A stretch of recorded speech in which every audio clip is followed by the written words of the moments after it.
and welcome to the Total Soccer Show. I'm Taylor Rockwell. No Daryl Grove on today's program. He did join me last night to discuss the USA's 2-0 victory over Trinidad in Tobago in World Cup qualifying. Good times were had there, but that was then. This is now. The United States have Mexico coming up on Sunday. That's the big one at the Azteca. To help me preview that, I called up ESPN's Tom Marshall. We're going to talk what Mexico did to kind of trounce Honduras 3-0, what he thinks they'll do against the USA, and how the USA can combat what Mexico will do. It's a lot of tactics and strategy. It's a lot of back and forth. It's like chess. So this will be the final show of the week. That game, the USA-Mexico game, or Mexico-USA, will be, I think, kickoff 8:30 on Sunday evening, and then I'll be back Monday reviewing the game with Matt Doyle. I'm sure there will be much to discuss about that game, but until then, here's Tom Marshall. Joining me now, I've got Tom Marshall, Mexico correspondent for ESPNFC. Tom, thanks so much for taking the time to join me today. No problem. Thanks for inviting me. Thanks for having me on. Yeah, it's always good to have you on. I think last time we talked was the last time the USA played Mexico, so it seems fitting. Exactly, yeah. Hopefully, Mexico obviously looking for a similar result there. Yeah, I think the USA looking for the opposite of a similar result. But first I wanted to talk to you a little bit about last night's performance. Mexico 3, Honduras 0. 3-0 does seem pretty comprehensive, but from what I saw, I had it on the background while I was recording our USA recap episode. From what I saw, from what I've read, there were some nervy moments or a little bit of stagnant moments. Is that fair to say? I think Mexico started a little bit slowly, but I think that, once, after 15, 20 minutes, I think Mexico took control of the game, and I think from there completely dominated. Don't know, you get a feeling with this Mexican national team now that they're going to get the job done. And even in those early phases, you thought, Osorio made a few changes, and I think the players were just kind of realigning themselves with the new personnel. And then once they kind of clicked, then I just thought they rolled over Honduras with ease, really. Mm-hmm. And from what I saw, it was a 4-2-3-1 formation with Héctor Herrera as a deep ball-playing defensive midfielder. Were you surprised to see him there? Yeah, I mean, I'd call it more of a 4-3-3 myself, with with one holding midfielder and then two kind of. I thought Giovanni Dos Santos and Jonathan Dos Santos were both kind of. Obviously, Jonathan a little bit more box to box, and then Giovanni a bit further forward. But yeah, I'd say more of a 3. But I mean, these things are pretty loose these days. It's pretty difficult. But yeah, I think that I think one of the things when the Confederations Cup squad was announced for Mexico was that there was no real holding midfielder. There's not one player that you can say that guy's a holding midfielder. Obviously, you've got players like Rafa Marquez, Diego Reyes, who can step in there, Andres Guardado as well. But I think Osorio, I think one of the reasons is that he sees Héctor Herrera in that role, and I thought Herrera was absolutely brilliant last night. I think that against tougher teams, he's going to be tested defensively, and I'm not sure how good he is defensively, in terms of positioning and stuff. But when Mexico got the ball, and Mexico had 71% possession last night. That's decent. It's just such an asset because the defence, you give Herrera the ball, and in terms of distribution and deciding whether it should go right, go left, the pace, the rhythm of each play, I think Héctor Herrera is very, very good. And it just really kind of clicked. I think it really clicked last night for Herrera. I mean, this is a player that, for me, should be the heartbeat of this Mexican team. I mean, going back to 2014, he was supposed to move on to become, a really key figure in the Mexican midfield, and I don't think he's done that. But last night, I think there was signs of hope that could still be a possibility moving forward. So is this just a thing now with Juan Carlos Osorio that he's going to have like a traditionally defensive-minded player playing as a midfielder, and then sometimes a midfielder playing as a defender, and sometimes a forward playing as a midfielder? Is it just a little bit like we're going to try different things and see what happens, or is there a little bit more method to the madness? I mean, everything Osorio does is completely thought out. There's nothing that he does is kind of off the cuff or let's experiment with that. It's very well thought out. That doesn't mean it's obviously always going to work or backfire, but there is reason behind what he did. I mean, Giovanni Dos Santos last night, for me, playing in a midfield role, which is, I think, slightly different than where we used to seeing him. And I wouldn't be surprised against the States, if he changes it again, Osorio, and almost like in the Columbus game, he plays two holding midfielders, and then lets Giovanni Dos Santos kind of roam a bit freer and kind of link up with the wingers and the striker. So yeah, I mean, Osorio is gonna experiment, but it's not without kind of foundation, not without a kind of philosophy behind it. And it's also not without a fair amount of talent behind it. And I was curious, do you think this is one of the deepest Mexico squads we've seen in recent history? Because I was noticing the players who were rested last night. You've got Chicharito, you've got Hector Moreno, Javier Aquino, and Marco Fabian all rested. Is this just is that depth, or is that just the kind of straight up rotation policy? He's going to rest some people, give some people some more minutes, and get everybody time on the field? I think there's a decent amount of depth. I think obviously in the CONCACAF region, I think everybody looks at Mexico and there's a bit of jealousy because of the depth. Mm-hmm. But I mean, personally, I don't think Mexico should be looking to that. Mexico should be looking to the Spains, the Germanys, the Argentinas, and trying to match their depth, and which Mexico frankly don't have right now. And Osorio admits that. Mexico have 13 players in Europe right now, and Osorio said, when we get kind of 40, 50 in Europe, then we'll be able to go into a World Cup and really be considered a top contender. So, but yeah, and I think the other thing is form. I think there's a lot of players right now from the Mexican squad in form, especially in the final third of the field. I mean, I think something that struck me last night was the way Irving Lozano came on off the bench. And I mean, Mexico 1-0 up, but he terrorized the defense. I mean, Honduras, it must have been a nightmare to see that guy coming off the bench with his pace, and with your team with the opposition 1-0 up, and you need to go forward, and he scored his goal. He could have scored a couple more, to be honest. But he's obviously a winger, and then Tecatito Corona was also very good last night, and then Carlos Vela was again good, and he's hitting some form for Mexico. So Osorio has got some problems now in picking his team, but obviously that's a major positive. Yeah, I think there are worse problems to have. I did want to ask about Irving Lozano. Two things. Number one, there have been some rumors today linking him with a move to Manchester City, with then a loan to PSV. So I'm wondering if you've heard anything about that. I'm also curious if you can confirm, because I think we read this online, Daryl and I, but I don't know if we've heard anybody actually say it. Can you confirm where he gets the nickname Chucky from? Because I heard it's that he likes to hide under beds, and that seems strange to me.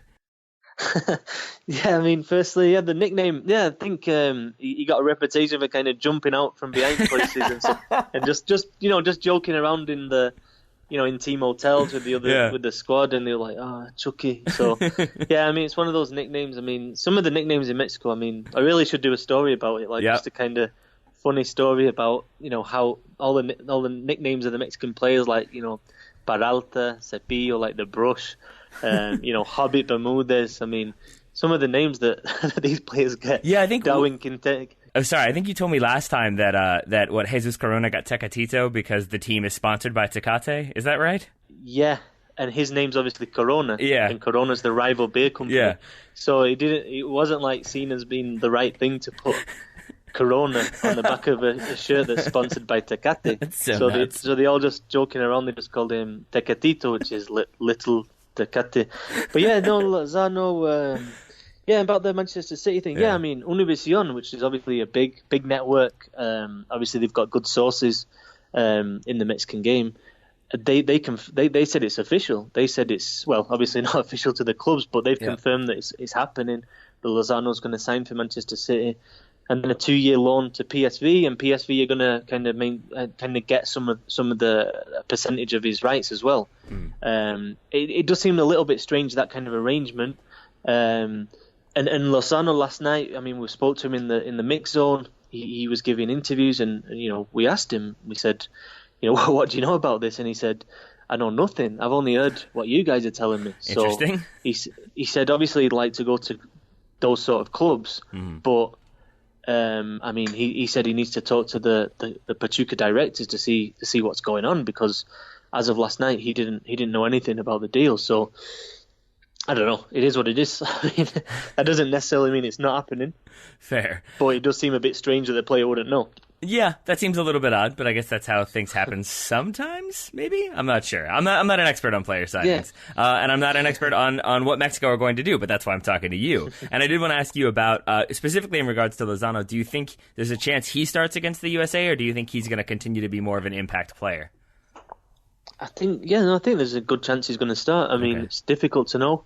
With Osorio, I'd say right now, I'd say he's more likely not to start, just because Tecatito Corona on the left wing, cutting inside onto his right foot, and Carlos Vela on the left wing, cutting inside. Oh no, sorry, on the right wing and cutting inside into his left foot, like kind of inverted wingers are playing very well. I just think when you've got those two players out wide for Mexico, teams have got big problems. I mean, I think they have big problems containing both of them. And I think that Lozano, I don't know, I just think right now, he's a brilliant sub. I mean, he comes on and it's just not nice to see him coming on, and the defenders are tired. And I mean, against the States, for example, the turnaround for the United States, travelling down here Friday afternoon and then playing on Sunday afternoon. Yeah, it's difficult, the altitude, and you just wonder, you've got 30 minutes left and you throw Lozano on. I mean, it could be key. It could be a key tactic from Osorio to withhold Lozano. More from Tom Marshall in just a second, but first a word from today's sponsor. And to help me discuss them, I've got Daryl Grove. Hello, Daryl Grove. Hey, it's Taylor Rockwell. Hello. It is indeed. Hello. I've called you up to discuss our newest sponsor. We've got a new one, my friend. Yeah, didn't I tell you I'm on vacation? Don't call me. You did, and I didn't listen, because I wanted to talk to you about Rhone, men's premium fitness apparel and premium activewear brand. Are you familiar with Rhone? Have you looked at their website? I did get a quick look at their website. They've actually got they've got a catalogue at Rhone.com, and I've been clicking through it, having a look. Yeah. And so has anything struck your fancy so far? Because they say they're gear for the modern man who demands modern style, comfort, and quality. That sounds like you, I have to say. I am a modern man in that I live in the modern age, and I do demand style and quality. The thing that caught my eye was the Element T, which is, it looks like a T-shirt designed to go running in but look good. And from what I understand, they use sort of high-tech stuff like Silvertech technology to stop me stinking while I jog. That's a good thing. I am looking at the commuter pant because I am determined to start riding my bicycle to our office again, rather than just always driving my car. And it seems like that is what that is suited for. So you can ride your bike to work, and then it stays wrinkle-free, keeps you looking good all throughout the day. Well, clearly I chose the wrong thing, because I ride my bike to work every day. Where's this commuter pant? They're in the pants section, I do believe. The thing to add there, though, is that it is summer in Virginia, so maybe it points to the fact that you didn't look at that because you actually ride your bike, whereas I looked at it because I don't ride my bike.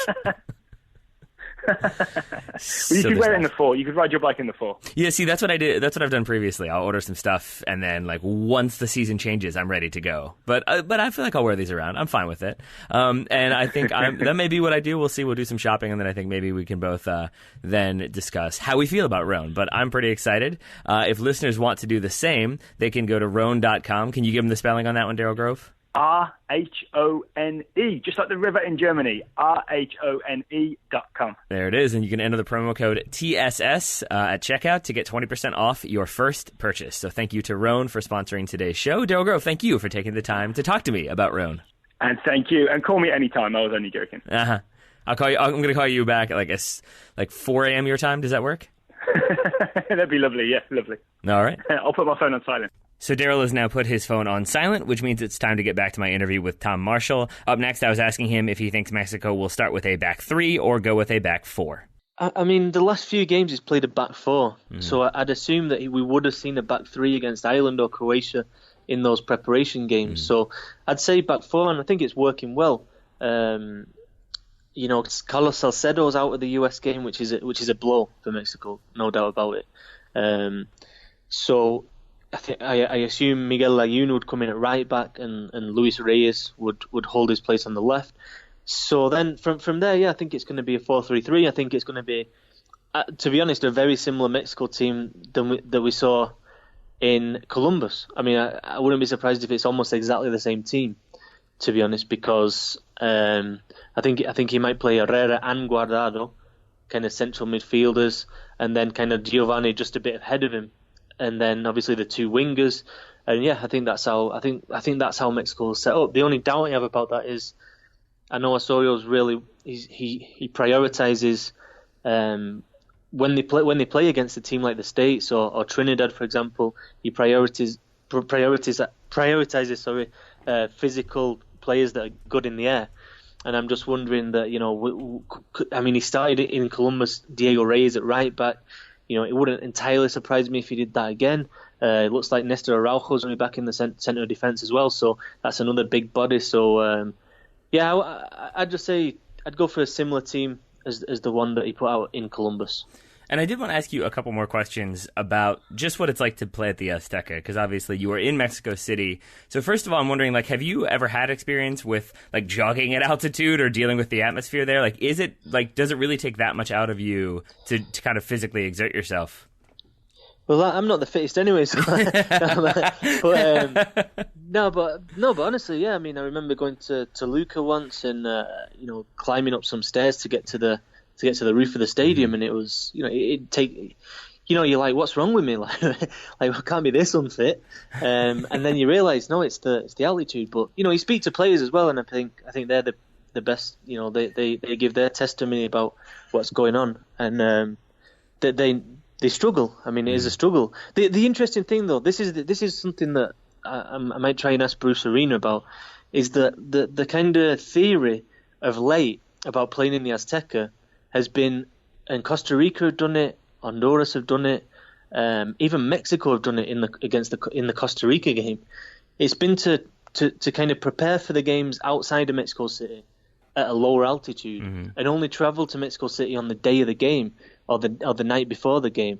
So it's very interesting that the US team is going to be arriving, 48 hours before kickoff, because Osorio, before the Costa Rica qualifier, he said, basically 72 hours. It's when you've been at altitude 72 hours that it affects you most. So you either have to, one, get in and out as quickly as possible, or two, spend a long time before so you actually acclimatise. So it's interesting what the US have done there. But then again, they have been at Denver as well, which you'd expect would help them. Yeah, and before that, I believe Utah. So maybe that explains further why they've been trying to stay at altitude this whole time, is to get out of that 72-hour window. Yeah, but then again, I mean, Denver isn't Mexico City. That's true. So it's I've only heard that before. Yeah. Yeah. So it's only like how, well, it's not as high as Mexico City. I gotcha. And then I also read in your ESPN article that you wrote about this most recent game that fans in the Azteca can be challenging, obviously for away teams, but historically for the home team as well, that it can be difficult, or they can be a little bit reluctant to get behind the Mexico national team. That doesn't seem to be the case now, but I'm curious if you can give us a little bit of information about why that's been the case in the past. Yeah, in the past, I mean, there's been a change. I mean, in CONCACAF, Mexico used to absolutely batter these teams, especially the Central American, Caribbean teams, and even the US. I mean, teams used to come to the Azteca and it was just a given. It was almost like a kind of show, like a theatre, rather than a real game. And I think fans got really accustomed to that. They got accustomed to putting on the green shirt, heading down to the Azteca, watching the Mexican team, banging a few goals against the opposition, and go home happy. And then all of a sudden, I think that CONCACAF teams became a bit wiser. I think even the acclimatization to the altitude, the different ways that they can adapt to that. I think players in general, physically, in terms of a sports science point of view, much fitter these days. With the eating habits, and I think tactically, the globalization of the game has meant that it's for someone like it's not rocket science to put out a team now that can defend in numbers, defend deep, restrict the spaces between the lines, and cause problems for Mexico. And I think then the fans would react, and when it was 0-0 after an hour, I think then fans would be like, well, why can't we, why aren't we scoring goals here? And I think that kind of, that damaged the Mexican team as well. I think it was there was a lot of nervousness about it. But I honestly think right now with this Mexico team, I feel like the fans are really behind it. I mean, against Honduras, they started slowly, but I felt the fans kind of gave the Mexican national team a little bit of a push when it was needed.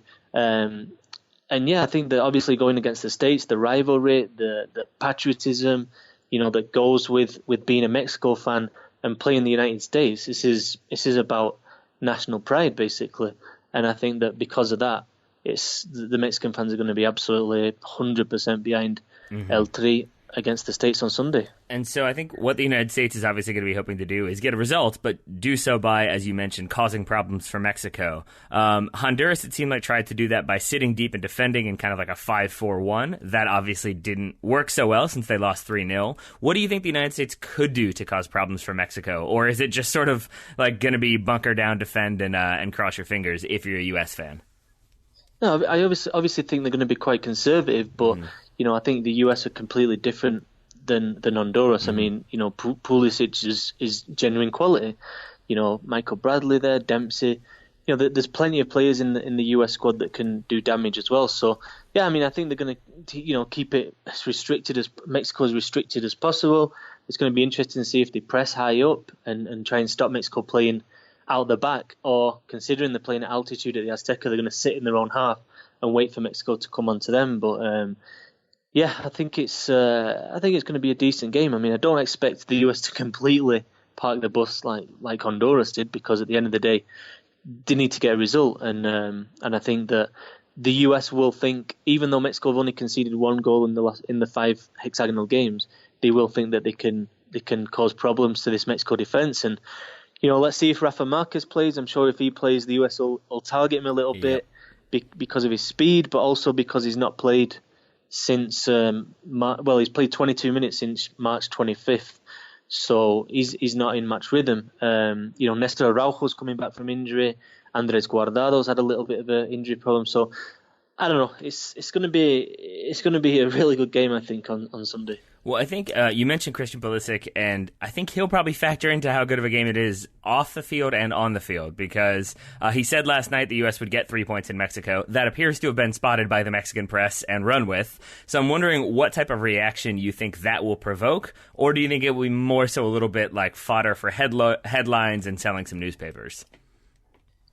No, I think that the Mexican national team will use that. Mm-hmm. I mean, Osorio gave an interview last week in which he said he actually played videos to the Mexican squad that the US soccer had produced, kind of motivational videos. And Osorio showed these to the Mexican squad and said, look, this is what this game means to them. It has to mean more to us. We have to be more committed than them. So I think that Pulisic saying we're coming here to win will be something that Osorio will 100% use in gearing up his players for this game. And obviously I think everybody knows about Pulisic in Mexico. You just know he's one of the best young players in the world game. But I think that him saying that last night has put himself out there now. A little bit. He's 18 years old. Yeah. And it's like, yeah, okay, you scored twice against Trinidad and Tobago. He's not faced it internationally. He's not faced a test like coming to the Azteca and playing an informed Mexico. So, it's a massive challenge for him. He's obviously got the talent to do it, but, coming in and doing it is a different thing. And playing for the first time in the Azteca isn't easy for any player. That's really interesting, because Daryl and I talked about how, basically he plays in front of Dortmund fans week in and week out, which is, packed stadia, that then maybe to go and, play the USA in Cuba or, USA New Zealand, it's probably not that much of, an atmosphere for him. So maybe he just got a little bit used to it, and, yeah, I imagine the Azteca is going to be a whole new world for a teenager. Well, yeah, I mean, it's different. It's completely different from Europe. I mean, I know Dortmund's atmosphere is amazing, but, it's getting to the stadium, it's, stuff happening before the game. It's everything that happens to that comes with playing in Mexico and coming down here. I mean, it's not an easy experience. Not just in the stadium, but beforehand. I don't know. Yeah, it's something that players have to deal with, and then you factor in the altitude. I mean, obviously he's going to have people advising him, how to prepare for the game. But at the end of the day, it's only when you're on the pitch and you've made those first few sprints that you know how your body's coping with it. Well, Tom, I know you've had a whirlwind couple of days, so I don't want to take up too much more of your time, but I did want to ask, if people want to hear more about you, read more of your work, how can they do so? Oh, yeah, they can. I'm on ESPNFC, writing, following the Mexican national team round. I'll be flying off to Russia on Monday, so, if people can read my stories, that would be good. And then, yeah, on Twitter, @Mexico World Cup, and on Facebook, Tom Marshall Mex. So yeah, I'll be using all those mediums, obviously ahead of the US game, and then moving on to Russia for the Confederations Cup. And folks at home, we do read Tom. We've had Tom on before. We love his work. We know that you are an England fan as well as a Mexico fan. So I'll say best of luck to England against Venezuela in the U20 World Cup, and worst of luck to Mexico against the United States. All right.